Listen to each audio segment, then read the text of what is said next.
तो उसमें हमने सबसे पहला टॉपिक पढ़ा था मैग्नेटिक फ्लक्स। तो मैग्नेटिक फ्लक्स का डेफिनेशन तो ऐसा होगा कि किसी भी सरफेस से होके जितनी number of magnetic field lines गुजर रही हो उसी को बोला जाएगा उस सरफेस के थ्रू एसोसिएटेड मैग्नेटिक फ्लक्स। लेकिन फॉर्मूले की बात करें तो जैसे अगर कोई लूप है जिसमें कितने टर्न्स हैं, n टर्न्स हैं, उसका एरिया वेक्टर, तो आप जानते हैं किसी भी सरफेस का area vector perpendicular to the surface होता है। तो चूंकि ये लूप थोड़ा सा टेढ़ा है, बोलो ना, अरे लूप कैसा है? लूप कैसा है? थोड़ा सा टेढ़ा है, ऐसे रखा हुआ है, तो एरिया वेक्टर ऐसा ही ना होगा। तो एरिया वेक्टर इधर है, मैग्नेटिक फील्ड बी और बीच का एंगल कितना है? थीटा है। तो हम लोगों ने देखा था कि फ्लक्स का जो फॉर्मूला होगा वो होता है, जैसे एक लूप होता तो सिर्फ लिखते बी डॉट ए, लेकिन एन लूप है तो N into B dot A, और इसको तोड़ोगे तो ये हो जाएगा N B A cos theta. ये याद रखना था आपको, है कि नहीं? बोलिए ना। ये चीज हमने देखा था, सब देख लिया था हम लोगों ने, सब देख लिया था ना, सब देख। फैराडे लॉ हो गया था, क्या बताया था मैंने? क्या कहानी बताए थे? अच्छा अच्छा अच्छा अच्छा, ये बता रहे थे कि फैराडे ने दो एक्सपेरिमेंट किए, जिसमें एक एक्सपेरिमेंट था कि एक कोयल या लूप जिसमें कोई बल्ब लगा हुआ है। हालांकि फैराडे ने बल्ब नहीं लगाया था, उन्होंने लगाया था क्या? गैल्वेनोमीटर। तो गैल्वेनोमीटर में अगर डिफ्लेक्शन होगा तो समझिए करंट फ्लो कर रहा है, नहीं डिफ्लेक्शन होगा तो करंट फ्लो नहीं कर रहा है। लेकिन हम लोगों ने गैल्वेनोमीटर की जगह क्या लगा लिया था? बल्ब लगा लिया था। बल्ब जलेगा तो करंट फ्लो कर रहा है, बल्ब नहीं जलेगा तो करंट फ्लो नहीं कर रहा है। तो हुआ ये था कि जब हम मैग्नेट को इस लूप से दूर लेके जाते थे और नजदीक लेके आते थे, तो जितनी देर तक इस मैग्नेट में मोशन है उतनी देर तक इसमें करंट फ्लो कर रहा था। जब हम रुक जा रहे थे तो करंट जीरो हो जा रहा था ना।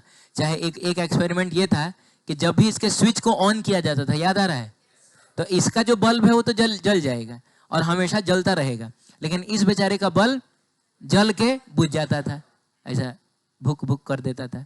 हाँ, और जब स्विच को ऑफ करते थे तो एक बार फिर से ये जल के बुझ जाता था, है ना। तो जब भी हम स्विच को ऑन ऑफ करते थे तो इसके साथ जो होना है वो तो हो ही रहा है। इस स्विच को ऑन कर दोगे तो इसका बल्ब जल जाएगा, ऑफ कर दोगे तो इसका बल्ब बुझ जाएगा। लेकिन जब भी इसके स्विच को ऑन ऑफ करते थे इसका वाला भी बल्ब जलता और बुझता था।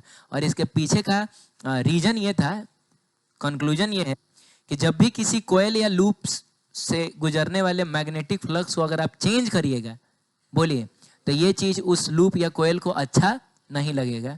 अपोज करने के लिए वो अपने अंदर करंट पैदा करेगा ताकि ये खुद एक मैग्नेट बन सके। मैग्नेट का अपोज एक मैग्नेट ही ना कर सकता है, तो खुद को मैग्नेट बनाने के लिए अपने अंदर करंट फ्लो कराने लगेगा। अरे बोलिए ना। हाँ चलिए, तो ये सब चीज हम लोगों ने देख लिया था, ठीक है। इसमें हमने देखा था कि जितनी देर ये मूव कर रहा था उतनी देर तक डिफ्लेक्शन, रुक गया तो डिफ्लेक्शन कितना? जीरो। अब फिर मूव करना शुरू करेगा फिर डिफ्लेक्शन आएगा, फिर रुक गया तो डिफ्लेक्शन कितना? जीरो, है कि नहीं। इसके पीछे की वजह ये थी कि जब ये मैग्नेट इसके करीब जाता था तो अब ये इसके अंदर एंटर करने वाले मैग्नेटिक फील्ड लाइंस की संख्या लगातार, देखिए अभी करीब जाएगा तब देखेंगे, लगातार बढ़ रही। 1 से 3 हुआ, 3 से 5 हुआ, हाँ। लेकिन जब दूर जा रहा था तो मैग्नेटिक फील्ड लाइंस की संख्या कम हो रही है। आप समझ रहे हैं? चलिए, वेरी गुड। अब इसके आधार पे जो कंक्लूजन निकला था वो ये था, पहला कंक्लूजन ये था जिसको उन्होंने फर्स्ट लॉ कहा कि the an EMF is induced when magnetic flux linked with a coil और लूप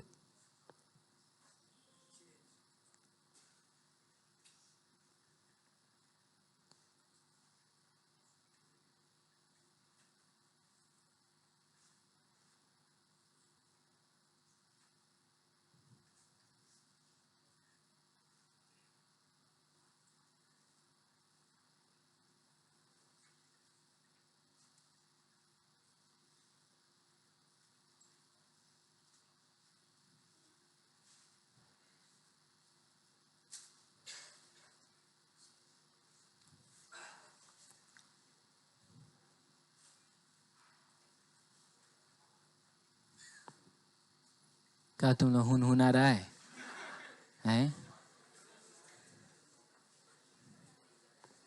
सुनिए, हाँ, तो क्या है कि इन दोनों एक्सपेरिमेंट के आधार पे कंक्लूजन ये निकला कि एन ईएमएफ इज इंड्यूस्ड, एक ईएमएफ इंड्यूस्ड हो जाता है कब?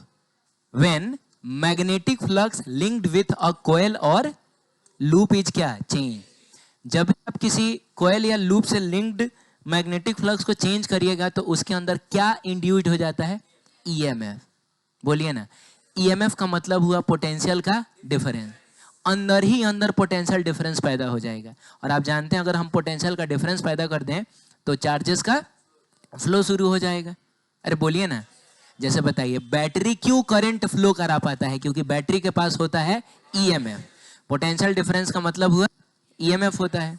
बोलिए, तो भले इसमें कोई बैटरी नहीं जुड़ा हुआ है, लेकिन जब हम इसके सामने किसी मैग्नेट को मूव कराते हैं, यानी हम इसके अंदर के मैग्नेटिक फ्लक्स को चेंज करते हैं, तो ये अपने अंदर ही अंदर ईएमएफ पैदा कर लेगा। अरे बोलो, इसका हर एक सेक्शन बैटरी की तरह बिहेव करने लगेगा, है कि नहीं? जिसकी वजह से इसके अंदर करंट का फ्लो शुरू हो जाएगा। तो ये उन्होंने कंक्लूजन निकाला, जिसको हम फर्स्ट लॉ कह सकते हैं। सेकंड लॉ में उन्होंने एक और चीज ऑब्जर्व किया कि जब हम मैग्नेट को नजदीक लाते थे धीरे धीरे, अरे कैसे, तो बल्ब जो है वो जलता तो था लेकिन बहुत डिम जलता था। लेकिन जब हम बहुत तेजी से लाते थे तो बल्ब बहुत ब्राइट जलता था। क्या मतलब हुआ कि जब आप इसको धीरे धीरे ला रहे होंगे तो इसमें कम करंट इंड्यूस हुआ होगा, कम ईएमएफ इंड्यूस हुआ होगा। अरे यार, और जब इसको तेजी से लाते होगे तो इसमें ज्यादा करंट इंड्यूस होगा, ज्यादा ईएमएफ इंड्यूस होगा। अरे बोलिए, यानी कि इंड्यूस्ड ईएमएफ जो है, क्या बोलो, इंड्यूस्ड ईएमएफ जो है वो डिपेंड करेगा कि आप कितनी तेजी से फ्लक्स को बदल रहे हैं। और बताइए, कोई भी क्वांटिटी कितनी तेजी से बदल रही है, ये इस चीज की जानकारी आपको कौन देता है? ये मैंने आपको बताया है, रेट ऑफ चेंज बताता है कि कोई भी क्वांटिटी कितनी तेजी से बदल रहा है। बोलिए ना, तो इसका मतलब ये हुआ कि हम फ्लक्स को जितनी तेजी से बदलेंगे ईएमएफ उतना ही ज्यादा होगा। फ्लक्स को जितनी तेजी से बदलने का मतलब हुआ फ्लक्स का रेट ऑफ चेंज जितना ज्यादा होगा ईएमएफ भी उतना ही ज्यादा होगा। इसका मतलब हुआ rate of change of flux with respect to time directly sorry, उल्टा बोल दिया मैंने, नहीं गलत कुछ नहीं है इसमें। मैं कह रहा हूं कि हम फ्लक्स को जितनी तेजी से बदलेंगे ईएमएफ उतना ही ज्यादा होगा। इसका मतलब हुआ कि rate of change of flux जितना ज्यादा होगा ईएमएफ भी उतना ही ज्यादा होगा। का मतलब हुआ ईएमएफ डायरेक्टली प्रोपोर्शनल होगा rate of change of flux with respect to time के। Rate of change of flux with respect to time ज्यादा होने का क्या मतलब हुआ कि हम फ्लक्स को बहुत तेजी से बदल रहे हैं, और फ्लक्स को तेजी से बदलिएगा तो ईएमएफ भी ज्यादा आएगा। सामने में लेकिन बच्चों ना एक माइनस साइन आता है। ये माइनस साइन ऑपोजिशन को रिप्रेजेंट करता है। ये माइनस साइन इस बात को रिप्रेजेंट करता है कि जो ईएमएफ पैदा हुआ है वो चेंज इन फ्लक्स का अपोज करने के लिए पैदा हुआ है। अरे ये अपने अंदर ईएमएफ क्यों पैदा करता है? क्योंकि फ्लक्स का बदलना इसको अच्छा नहीं लगता है। तो ये माइनस साइन रिप्रेजेंट कर रहा है कि इंड्यूस्ड ईएमएफ, बोलिए, टाइम के रेस्पेक्ट में चेंज इन फ्लक्स का क्या करता है? अपोज करता है। जब हम इसको यहां से हटाएंगे तो हमको एक प्रोपोर्शनैलिटी कांस्टेंट लगाना होगा ना। यहाँ प्रोपोर्शनैलिटी कांस्टेंट कितना आएगा? 1 आएगा। तो यही फॉर्मूला बन जाएगा ईएमएफ का, EMF is equal to minus D phi by D T. इसको हम लोग याद रखेंगे, पूरे चैप्टर भर ये यूज होने वाला है। सुन रहे हो? ईएमएफ इज इक्वल टू कितना? Minus of D phi by D T, जिसमें माइनस साइन जो है वो इस बात को रिप्रेजेंट कर रहा है कि induced EMF change in flux का अपोज करेगा। क्लियर है? चलिए, और रही बात फ्लक्स की, तो फ्लक्स का फॉर्मूला तो हम जानते ही है, N B A cos theta. एकदम रटा होना चाहिए, N B A cos theta. Clear है? अगर मान लीजिए अगर एक लूप होगा तो एन की जगह कितना हो जाएगा? 1 हो जाएगा, और सिर्फ बी ए कॉस थीटा लिख लेंगे। एन लूप होगा तो N B A cos theta हो जाएगा। ठीक है, आगे बढ़ते हैं। अगला है लेंज लॉ। तो सुनिए, लेंज लॉ के आधार पे हम लोग ना ये डिसाइड करेंगे कि इसके अंदर जो करंट फ्लो कर रहा है वो किस डायरेक्शन में फ्लो कर रहा है। जैसे मैग्नेट को अगर हम दूर लेके जा रहे हैं तो इसमें करंट तो पैदा होगा, चाहे बोलो, चाहे हम इसको अगर करीब भी लेके आए तब भी इसमें करंट पैदा होगा। सवाल है किस डायरेक्शन में पैदा होगा, ऐसे पैदा होगा कि ऐसे पैदा होगा, ये आपको कौन बताएगा? ये आपको लेंज लॉ बताएगा। तो पढ़िए, लिखा हुआ है this law is use to determine the क्या, डायरेक्शन ऑफ इंड्यूस्ड करंट। देखो इंड्यूस्ड वर्ड का लिटरल मीनिंग होता है पैदा हुआ, बोलिए ना, हाँ पैदा हुआ।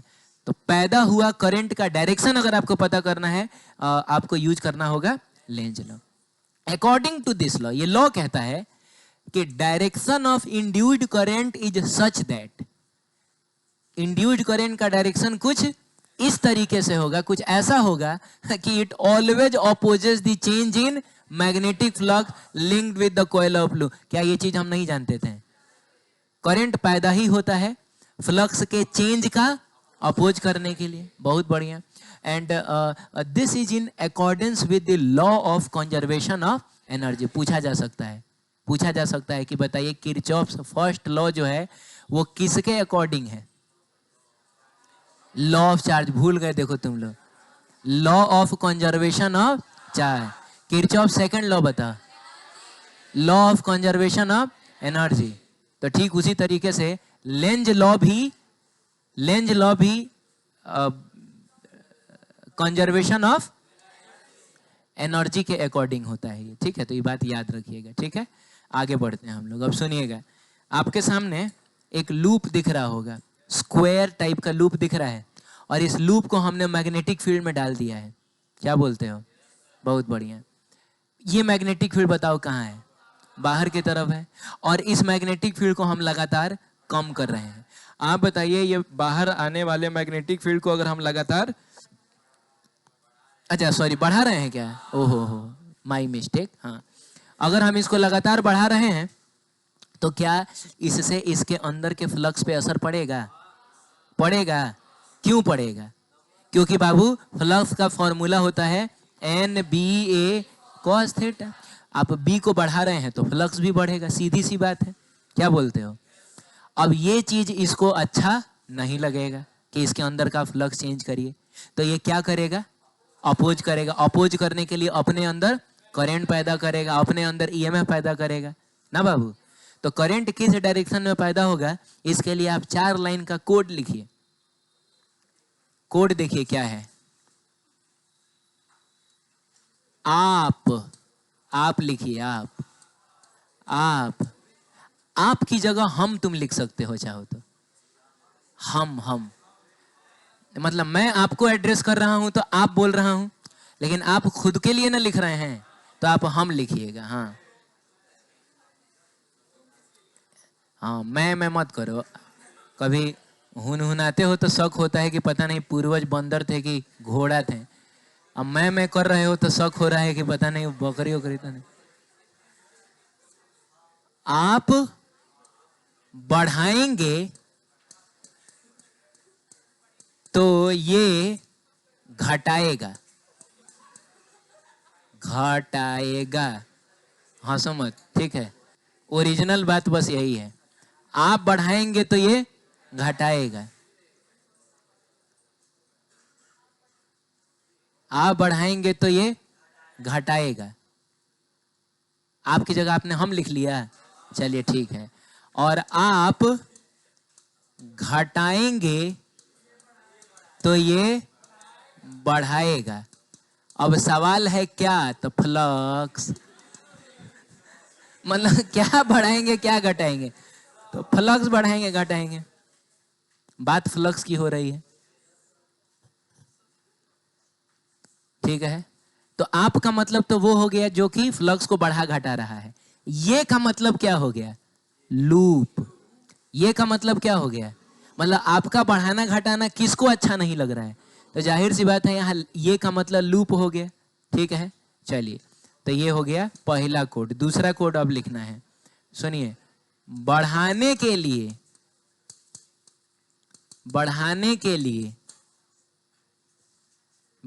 लिए बी के डायरेक्शन में अपना मैग्नेटिक फील्ड पैदा करेगा।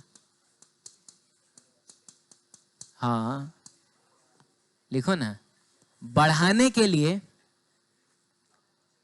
बी के डायरेक्शन में अपना मैग्नेटिक फील्ड पैदा करेगा।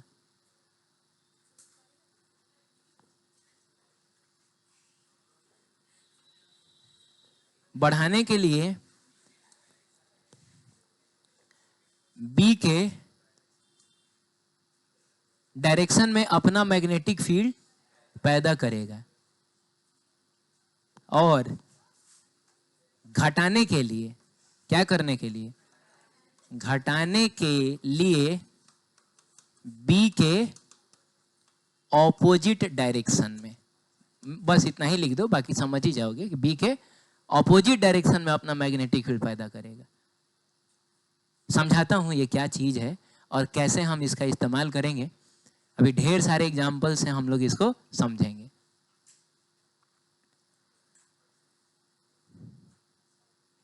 हो गया? लिखा आपने? ऋषि ने लिखा क्या? अब देख के चेक कर रहा है कि लिखे। अरे तो हाँ बोल दो यार, हमको तुम पर भरोसा है। ठीक है, तो ये 4 लाइन क्लियर है। अब मेरी बात ध्यान से सुनिए। मैंने कहा कि आप किसी भी लूप या कोयल से लिंक्ड मैग्नेटिक फ्लक्स को चेंज करिएगा तो ये चीज उसको अच्छा नहीं लगेगा। तो चेंज करने का क्या मतलब हुआ? या तो आप बढ़ा रहे होंगे, नहीं तो आप बढ़ाएंगे तो ये क्या करेगा? क्योंकि इसका काम है अपोज करना। तुम जो भी करोगे उसका उल्टा काम करेगा ये। हे भगवान, अरे अपोज करने का क्या मतलब हुआ? कि हम जो भी करेंगे उसका उल्टा करेगा। तो हम बढ़ाएंगे तो ये क्या करेगा? उसको घटाने की कोशिश करेगा, और हम घटाएंगे तो ये उसको बढ़ाने की कोशिश करेगा। अरे बोलिए ना। अब देखिए, बढ़ाने के लिए वो क्या करेगा? जैसे मान लीजिए पहले से मैग्नेटिक फील्ड इधर है, पहले से मैग्नेटिक फील्ड इधर है, और लूप को इस मैग्नेटिक फील्ड को बढ़ाना है, तो अपना मैग्नेटिक फील्ड किधर पैदा करेगा? ऑपोजिट डायरेक्शन में। अरे पहले से मान लो 10 टेस्ला इधर है और हमको इसको बढ़ा देना है, और हम पैदा कर सकते हैं 4 टेस्ला। तो आप बताइए, पहले से अगर इधर की तरफ 10 टेस्ला है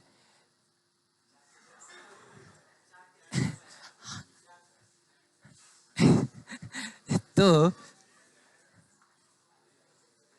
मैं कह रहा हूं कि जो लूप होगा, शांत रहो, एकदम सीरियस हो जाओ।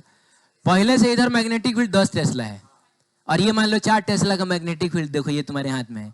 इसको तुम किधर रखोगे कि इस मैग्नेटिक फील्ड को तुम बढ़ा पाओगे? इसके डायरेक्शन में ही ना रखोगे। तब ना पहले से 10 था, हमने 4 और इसी डायरेक्शन में दे दिया, टोटल मिलके कितना हो गया? 14 हो गया। लेकिन अगर मान लीजिए कि पहले से इधर 10 है और हमको इसको घटाना है, तो मैग्नेटिक फील्ड को हम किधर पैदा करेंगे? उल्टा डायरेक्शन में। इधर है 10, इधर है 4, और नेट हो गया 6, घट गया पहले से। तो वही बात बोला जा रहा है कि अगर इसको बढ़ाना होगा ना, तो जिधर मैग्नेटिक फील्ड है उसी डायरेक्शन में ये अपना मैग्नेटिक फील्ड पैदा कर देगा, तो इसे मैग्नेटिक फील्ड ओवरऑल बढ़ जाएगा। और घटाना होगा तो मैग्नेटिक फील्ड के अपोजिट डायरेक्शन में ये पैदा करेगा। अब आइए हम इन सारे क्वेश्चंस को करते हैं। ठीक है, ये सब मिटा दूं मैं। चलिए अब देखिए कितनी आसानी से आप इसको सॉल्व कर पाते हैं। देखिए, इसके लिए कोई ट्रिक व्रिक मत जानिएगा। ठीक है, यही 2 लाइन की बात है, इसको ढंग से समझ लीजिएगा। कोई भी कंडीशन हो आप बता सकते हैं करंट का डायरेक्शन किधर होगा। चलिए बताइए आप, तो ये घटाने के लिए ये किसके ऑपोजिट? मैग्नेटिक फील्ड जो कि कहां है? इसके ऑपोजिट डायरेक्शन में ये अपना मैग्नेटिक फील्ड पैदा करेगा। यानी इसको अपना मैग्नेटिक फील्ड कहां पैदा करना है? तो ये अंदर मैग्नेटिक फील्ड कब पैदा कर पाएगा? जब करंट ऐसे एंटी क्लॉकवाइज फ्लो करेगा। ना बाबू, अगर करंट एंटी क्लॉकवाइज फ्लो करेगा तब तो इसका अपना खुद का मैग्नेटिक फील्ड बाहर आ गया, पहले से भी बाहर था, और ये भी अगर बाहर ही पैदा कर देगा तो इसको तो बढ़ाना ना बोला जाएगा। तो ऐसा हो ही नहीं सकता है कि आप भी बढ़ा रहे और ये भी बढ़ाएगा। इसको तो आपका हमेशा अपोज करना है। तो इसका मतलब हुआ ये करंट कैसा पैदा करेगा? तो क्लॉकवाइज। क्या बोलते हो? क्लॉकवाइज पैदा करेगा, तब ना ये अंदर मैग्नेटिक फील्ड पैदा कर पाएगा। और आप चूंकि मैग्नेटिक फील्ड बढ़ा रहे हैं तो इसका काम है घटाना। तो इसीलिए ये इसमें करंट का जो डायरेक्शन होगा वो कैसा होगा? क्लॉकवाइज होगा, ताकि ये अपना मैग्नेटिक फील्ड अंदर पैदा कर पाए। अरे बोलिए ना। और एक कोड हमने जो बहुत पहले से सीख रखा है कि अंदर का मतलब क्या हुआ? क्लॉकवाइज। अब बाहर का मतलब क्या हुआ? तो मुंह जबानी बता देंगे कि अच्छा हाँ इसको अंदर मैग्नेटिक फील्ड पैदा करना है, इसका मतलब हुआ कि इसमें करंट का डायरेक्शन क्लॉकवाइज होगा, ऐसा हो जाएगा। ठीक है, उसमें बताइए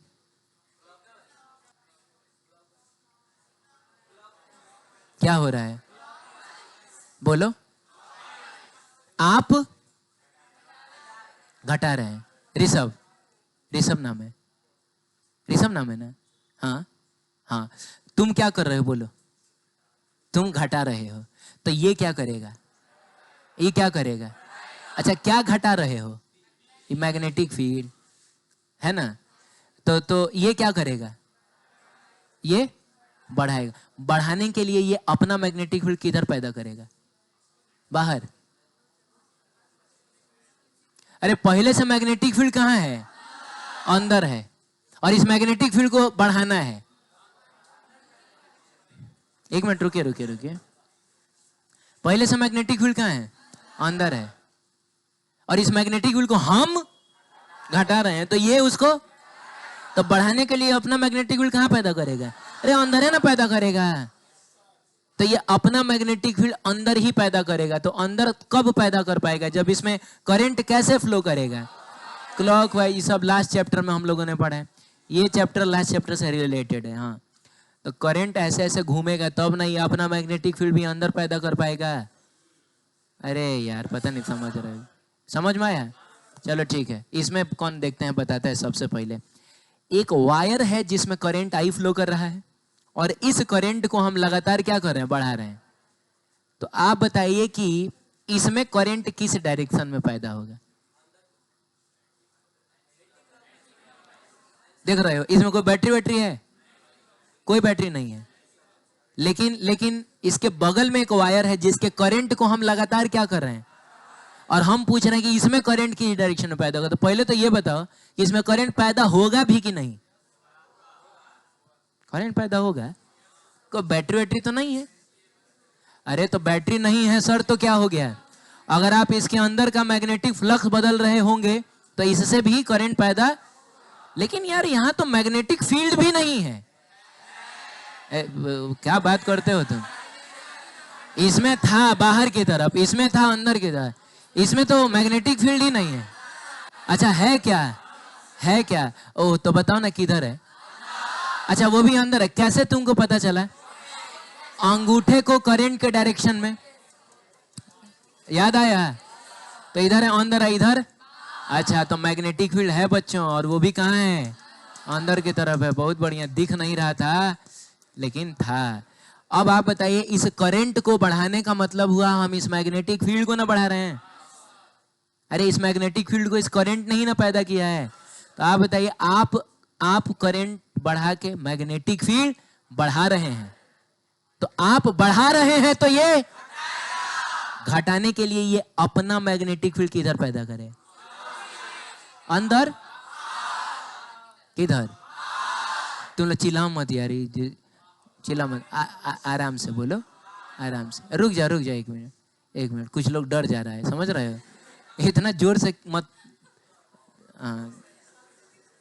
मैं कह रहा हूं हम इस करंट को बढ़ा रहे हैं तो ये मैग्नेटिक फील्ड बढ़ेगा। इसका मतलब हम मैग्नेटिक फील्ड को बढ़ा रहे हैं तो ये घटाएगा। घटाने के लिए अपना मैग्नेटिक फील्ड कहाँ पैदा करेगा? तो पहले से जिधर मैग्नेटिक फील्ड है उसके उल्टा डायरेक्शन। पहले से मैग्नेटिक फील्ड कहाँ है?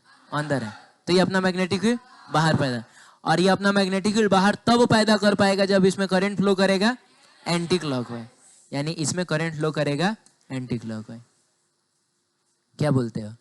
ठीक है, उसको अभी थोड़ी देर बात करेंगे हम लोग। इसको देखते हैं और बताइए इसमें क्या हो रहा है, बताइए। मैग्नेटिक फील्ड बस इतने ही इलाके में है, उधर मैग्नेटिक फील्ड, और हम इस लूप को पकड़ के खींच रहे हैं। तो क्या इससे भी इसके अंदर करंट पैदा हो जाएगा? खाली हम लूप को पकड़ के खींच रहे हैं, इसे भी पैदा हो जाएगा। तो बताइए क्यों पैदा होगा? कैसे फ्लक्स चेंज हो जा रहा है? हैं? क्या बात कर रहे हो? फ्लक्स तो डिपेंड करता है, फ्लक्स का फॉर्मूला होता है NBA cos थीटा। एक मिनट, हेलो, चुप चुप। अगर ये मान लो 50 टेस्ला का मैग्नेटिक फील्ड है तो यहाँ भी 50 टेस्ला, यहाँ ही 50 टेस्ला, यहाँ ही 50, यहाँ हर जगह 50 टेस्ला है। तुम्हारे खींचने से ही 50 से 25 नहीं हो रहा है। ये मैग्नेटिक फील्ड किसी और ने पैदा किया है, तो तुम इस लूप को खींचोगे तो उसका मैग्नेटिक फील्ड लगातार कम होने लगेगा। पागल मत बनाओ। एन नहीं बदल रहा है इसमें, मैग्नेटिक फील्ड भी नहीं बदल रहा है। ये मैग्नेटिक फील्ड जिसने पैदा किया है एरिया बदल रहा है। ओ, मेरे खींचने से लूप का एरिया बदल रहा है, लूप का एरिया बदल रहा है। हाँ सर सुनिए, आपने बताया था फ्लक्स के लिए टोटल एरिया नहीं लिखा जाता है, बस उतना एरिया लिखा जाता है जितने एरिया में मैग्नेटिक फील्ड है। तो जाहिर सी बात है जैसे जैसे हम खींचेंगे, अरे बोलिए ना, इफेक्टिव एरिया कम नहीं होता जाएगा। अभी देखिए एरिया इतना सा है, बोलिए थोड़ी देर के बाद जब ये थोड़ा आगे चला जाएगा, मान लीजिए कि यहाँ चला गया, बोलो बोलो बाबू, तब एरिया बस अब इतना ही ना रह गया। पहले एरिया कितना था? पहले एरिया इतना था, ये था, अब एरिया इतना है। आप समझ रहे हैं? तो अगर मैं पूछूं कि यहाँ फ्लक्स किसके चेंज होने की वजह से बदल रहा है, तो आप बोलिएगा इफेक्टिव एरिया के चेंज होने की वजह। और प्रॉपर डेफिनेशन पे अगर हम जाएं तो फ्लक्स का डेफिनेशन होता है number of magnetic field lines crossing the surface. अभी इसी फोटो के हिसाब से बताइए कितना फील्ड लाइन क्रॉस कर रहा है? 4, 4, 8 है, 4, 12। थोड़ा सा ये आगे चला जाएगा, जैसे मान लीजिए कि यहाँ, हाँ ठीक है, अब इस फोटो के हिसाब से देखा जाए तो अभी 8 हो गया, थोड़ा और आगे जाएगा 4 होगा, थोड़ा और आगे जाएगा 0 हो जाएगा। तो आपको नहीं लग रहा फ्लक्स लगातार बदल रहा है? इसका मतलब इसमें भी करंट इंड्यूस्ड होगा। और आपको बताना है कि किस डायरेक्शन में। अभी अब आपका काम है, अभी मेरा काम खत्म। सब लोग सोचो, बताओ। नहीं देखिए नियम देख लीजिए, लिखा हुआ है अगर फोन लेके आए होगे तो उसको बैग में या फिर पॉकेट में ऐसा इधर से झांकेगा भी ना, झांकना भी नहीं चाहिए। बैग में ना तो पॉकेट में। अगर हमको दिख गया टेबल पे हाथ में तो 500 रुपया, सवेरे 1000 रुपया कलेक्शन भी हुआ है। नहीं यार मैंने झूठ बोला, मैंने वापस कर दिया। मैंने सोचा कि तुमको मैं डरा देता हूँ, लेकिन फोन नहीं देखना चाहिए। हाँ सुनिए,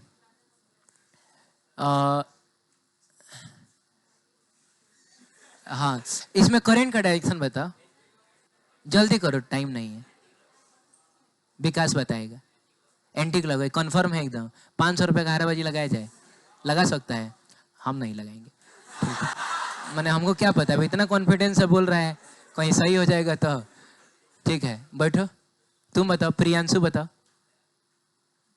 हिमांशु, पता नहीं क्या नाम है तुम्हारा, है हिमांशु बताओ। Yes sir.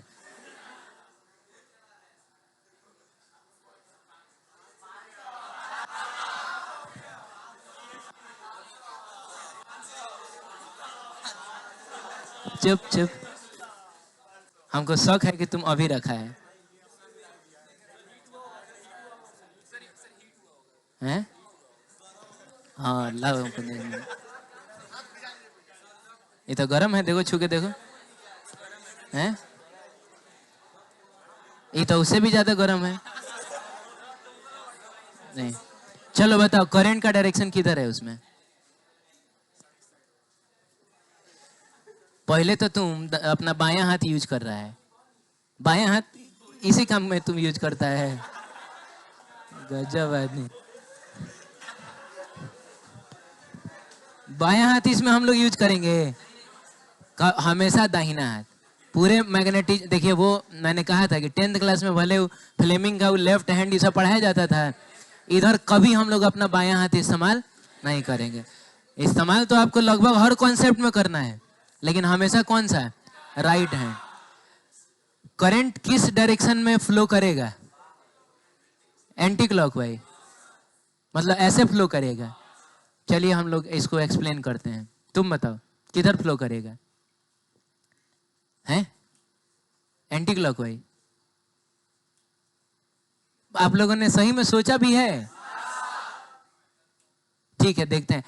सुनिए, आपके खींचने से इसके अंदर का मैग्नेटिक फ्लक्स घट रहा है, यानी आप घटा रहे हैं तो ये बढ़ाएगा। बढ़ाने के लिए अपना मैग्नेटिक फील्ड कहां पैदा करेगा? जिधर पहले से मैग्नेटिक फील्ड है उधर अपना मैग्नेटिक फील्ड पैदा कर देगा। बढ़ाना ना है इसको, तो बढ़ाने के लिए अपना मैग्नेटिक फील्ड के डायरेक्शन जो कि कहाँ है, ये अपना मैग्नेटिक फील्ड भी बाहर है। बहुत यही सिंपल सा कॉन्सेप्ट है इस पूरे चैप्टर का, समझ रहे हो?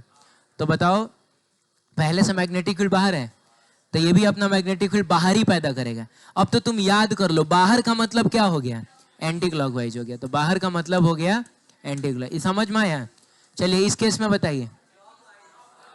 अच्छा, इसमें हम शायद करंट को बढ़ा रहे हैं ना, शायद ना सॉरी करंट को कुछ नहीं कर रहे हैं, बस हम लूप को उधर खींच के लेके जा रहे हैं। हाँ, तो अब आप बताइए कि उसमें, एक मिनट, यहाँ ये भी सोचना है कि करंट पैदा होगा भी कि नहीं। जरूरी नहीं है कि हर बार पैदा ही हो जाएगा। करंट पैदा होगा कि नहीं, जल्दी बोलिए। होगा क्या? अच्छा, क्यों होगा, समझाओ हमको। मेरे दूर ले जाने से इसको कि किस चीज पे असर पड़ेगा कि इसका मैग्नेटिक फ्लक्स चेंज होगा? Effective area. क्या तुम लोग बकवास करता है? तुमको पता है इसकी वजह से मैग्नेटिक फील्ड इनफाइनाइट तक होगा, तो इफेक्टिव एरिया में हमेशा ही पूरा एरिया आएगा। ऐसा थोड़े यहाँ मैग्नेटिक फील्ड है और यहाँ नहीं है, चाहे यहाँ नहीं है, हर जगह मैग्नेटिक फील्ड है। तो ये कुछ मजेदार बात नहीं रहा। बीच का डिस्टेंस, अच्छा तुम कहना चाह रहे हो कि इसको अगर हम लेके जाएंगे तो बीच का, किन के बीच का डिस्टेंस, फील्ड लाइंस के बीच का गैप ज्यादा होगा। ये समझाओ क्यों ज्यादा होगा। मैग्नेटिक फील्ड का फॉर्मूला होता है, रुक जा एक मिनट। मैग्नेटिक फील्ड का फॉर्मूला होता है, very good, mu naught I by 2 pi R. किसकी वजह से? इनफाइनाइटली लॉन्ग वायर की वजह से, किसी आर डिस्टेंस पे, है कि नहीं? अच्छा, तो इनफाइनाइटली लॉन्ग वायर है तो उसकी वजह से, पहले तो ये बताओ कि मैग्नेटिक फील्ड का डायरेक्शन किधर होगा, अंदर होगा ना जी। हाँ, और कितना होता है, तो mu naught I by 2 R. Very good. अब ये लड़का कह रहा है, बैठ जाओ, मैं समझ गया तुम क्या कहना चाह रहा है। ये कह रहा है कि जैसे जैसे हम दूर जाएंगे, दूर जाने का मतलब हुआ हम आर को बढ़ाएंगे, वैसे वैसे मैग्नेटिक फील्ड कम हो। मैंने यहाँ सर 50 टेस्ला है तो यहाँ 40 टेस्ला होगा, यहाँ 30 टेस्ला होगा, यहाँ 20 टेस्ला होगा, कहीं उधर 10 टेस्ला होगा, इनफाइनाइट पे जाके 0 भी हो जाएगा। और सर जैसे जैसे मैग्नेटिक फील्ड कम होगा, फील्ड लाइंस के बीच का गैप बढ़ता जाएगा। यानी अगर आप यहाँ ड्रॉ करिएगा ना फील्ड लाइंस को, तो अगर आप ऐसे ड्रॉ करते हैं, सुन रहे हो, कैसे ड्रॉ करते हैं, ऐसे ड्रॉ करते हैं, तो सर अगला वाला थोड़ा दूर ड्रॉ करिएगा आप। यही ना तुम बोलना चाह रहे थे? सर अगला वाला तो थोड़ा आप और दूर ड्रॉ करिएगा, अगला वाला तो आप और दूर ड्रॉ करिएगा, अगला वाला तो आप समझ रहे हैं उधर चला जाएगा। ऐसा ऐसा ये लड़का बोल रहा था। अब आप बताइए कि हमारे आगे जाने से क्या क्या बदल रहा है। फ्लक्स का फॉर्मूला होता है NBA cos थीटा। क्या नंबर ऑफ टर्न तो खैर वो एक ही है, तो उस पर तो B बदल रहा है। हाँ, वो B ही तो है जो बदल रहा है, ठीक है, क्योंकि जैसे जैसे आप आगे जा रहे हैं मैग्नेटिक फील्ड कम होता जाएगा, सही है।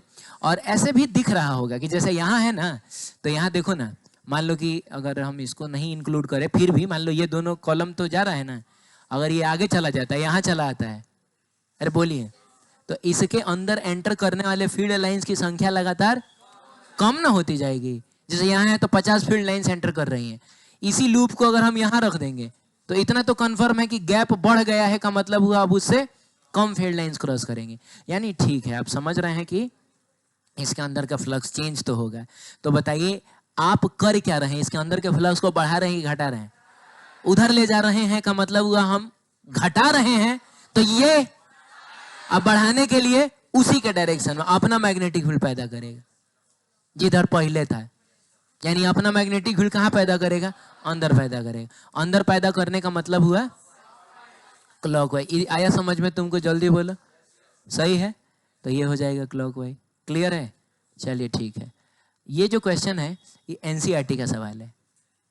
अच्छा, वो आप करके कल लाके बताइएगा कि आंसर क्या है, ठीक है। एक लूप है जो थोड़ा कॉम्प्लिकेटेड है, देखो ना, ये देख रहे हो का कौन ची है, तार का बना हुआ लूप है, ऐसा ऐसा किया है मैंने। अरे ये पूरा तार ही है भाई, तो ये थोड़ा आप सोच के आइएगा कि इसमें करंट कैसे फ्लो करे। मतलब दो ही ऑप्शन है, या तो करंट ऐसे, नहीं समझ में आया है, और ना तो करंट ऐसे फ्लो करेगा। तुम ये सोच के आना। चलो ठीक है, ये एनसीईआरटी का क्वेश्चन हम लोग करेंगे।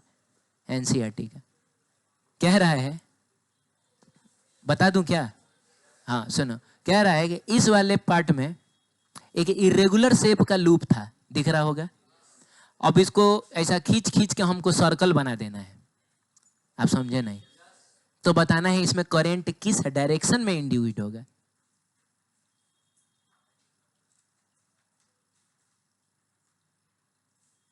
हम इसको खींच खींच के क्या कर रहे हैं? सर्कल बना रहे हैं। करंट किस डायरेक्शन में इंड्यूस्ड होगा, बताइए जल्दी।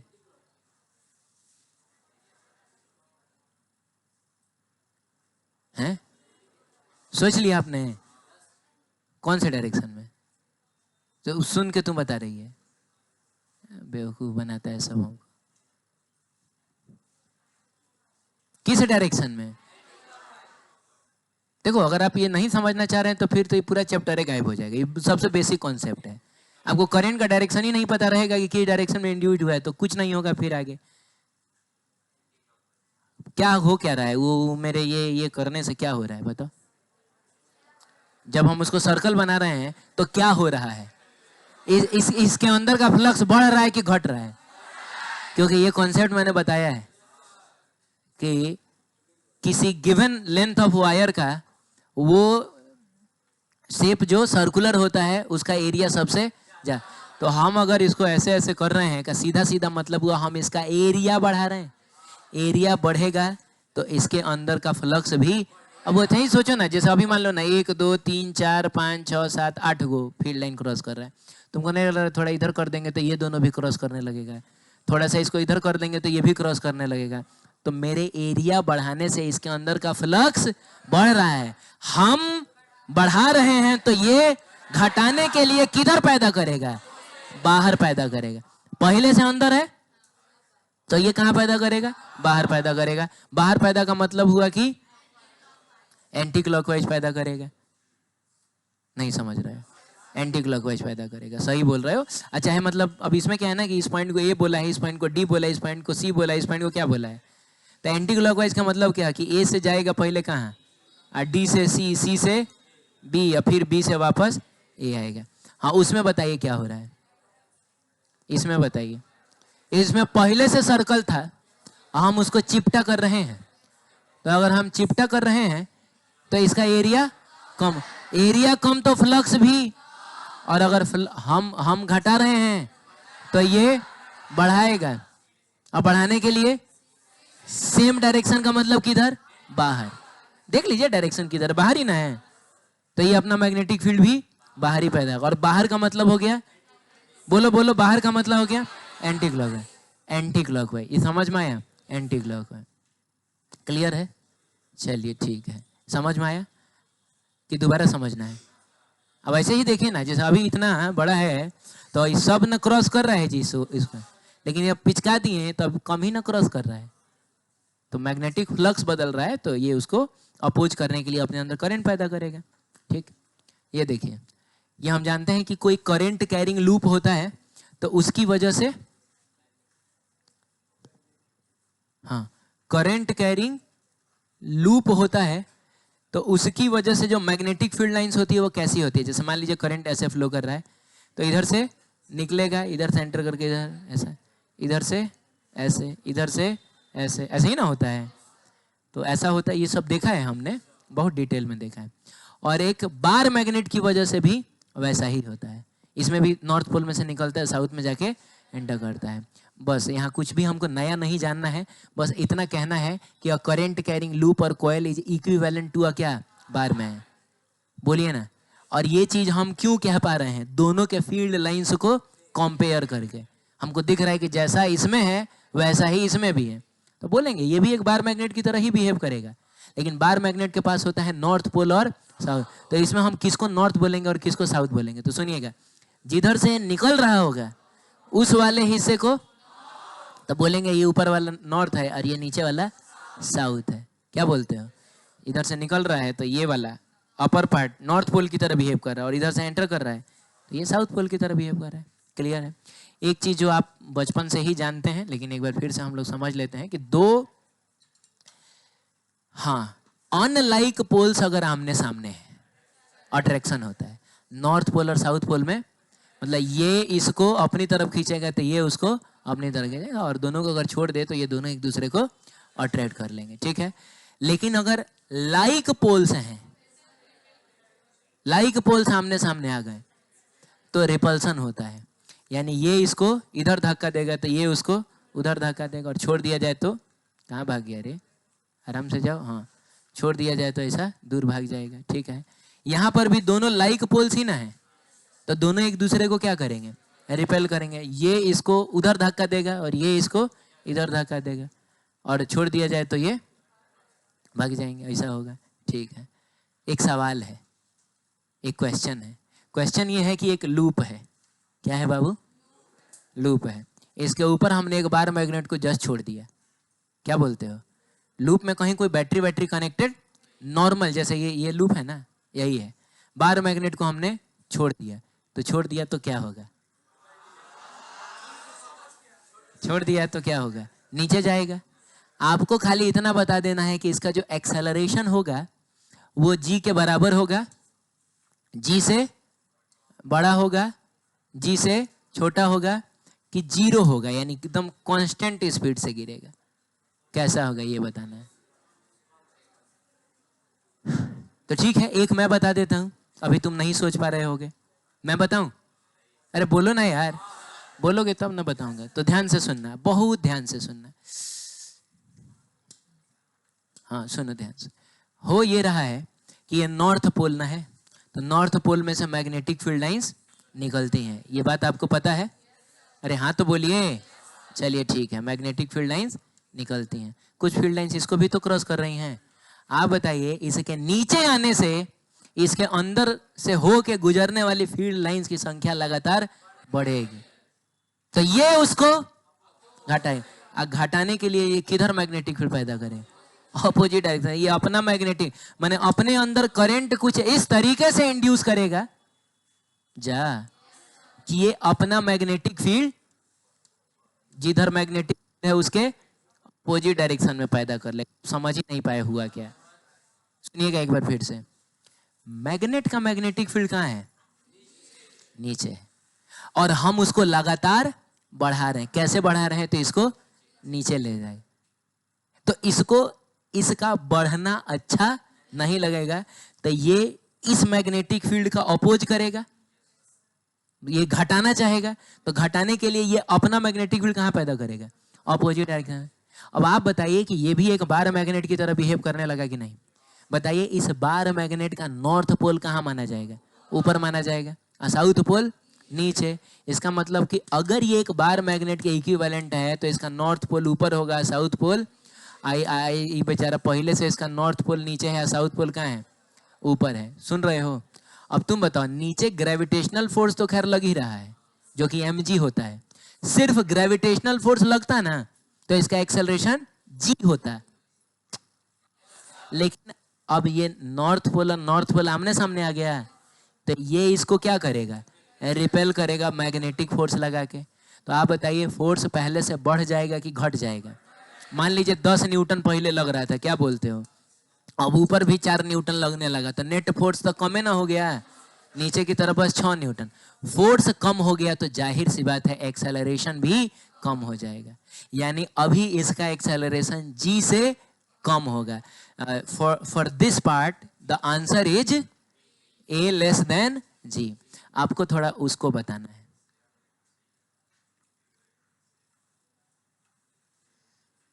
जल्दी करिए, समय है ही नहीं हम लोगों में। हमने मैग्नेट को पलट दिया है।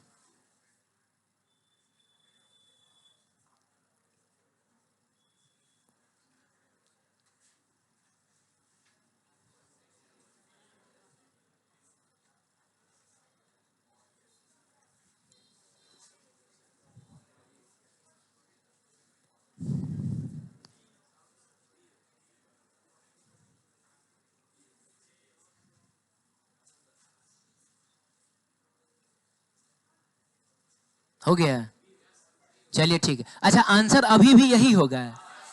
लेकिन यार तुम लोग बिना मतलब कॉपी कलम के इस्तेमाल के कैसे तुम लोग हवा में बताते हो, हमको तो समझ में नहीं आता है। हवा में?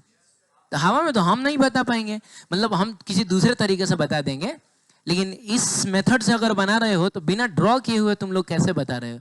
बुझाउल बुझाते हो क्या कि सर ये नहीं होगा तो सर वो हो जाएगा? सोच लिया तुम तो हमको समझाओ तो कैसे सोचा, जल्दी करो। पहले बताओ मैग्नेटिक फील्ड। हाँ, ए छोड़ो ना, वैसे कहाँ से होगा। बस इतना समझो ना कि साउथ में, सुनो सुनो सुनो, साउथ में क्या करेगा बोलो। बस इतना इतना बोलो कि सर मैग्नेटिक फील्ड जो है वो साउथ में क्या कर रहा है, एंटर कर रहा है। इतना समझ में आया? हाँ, अब बोलो। अब ये नीचे आएगा तो इसके अंदर फील्ड लाइंस की संख्या लगातार बढ़ेगी, समझ रहे हो? तो ये क्या करेगा, घटाएगा। घटाने के लिए अपना मैग्नेटिक फील्ड कहाँ पैदा करेगा? अपोजिट। अपोजिट का मतलब ऊपर के नीचे, तो ये अपना मैग्नेटिक फील्ड नीचे पैदा करेगा। यानी इसका मैग्नेटिक फील्ड, चलिए इसका मैग्नेटिक फील्ड को डिफरेंट कलर से हम लोग बैठिए, इसका मैग्नेटिक फील्ड ऐसा पैदा होगा। अब तुम बताओ कि ये तो पहले से एक मैग्नेट था जिसमें नॉर्थ ऊपर था साउथ नीचे था, ये भी तो एक बार मैग्नेट की तरह बिहेव करेगा। इसका नॉर्थ कहाँ आएगा? इसका नॉर्थ नीचे है, साउथ। अब इस पर नीचे की तरफ ग्रेविटेशनल फोर्स तो लग ही रहा था, साउथ साउथ आमने सामने आ गया क्या? ओ माय गॉड, तो यानी ये इसको रिपेल ना करेगा, तो मैग्नेटिक फोर्स ऊपर लगने लगा। अब बताइए नेट फोर्स जो है वो पहले से कम हो गया कि बढ़ गया? नेट फोर्स पहले से, हाँ जस्ट अभी छोड़ देंगे।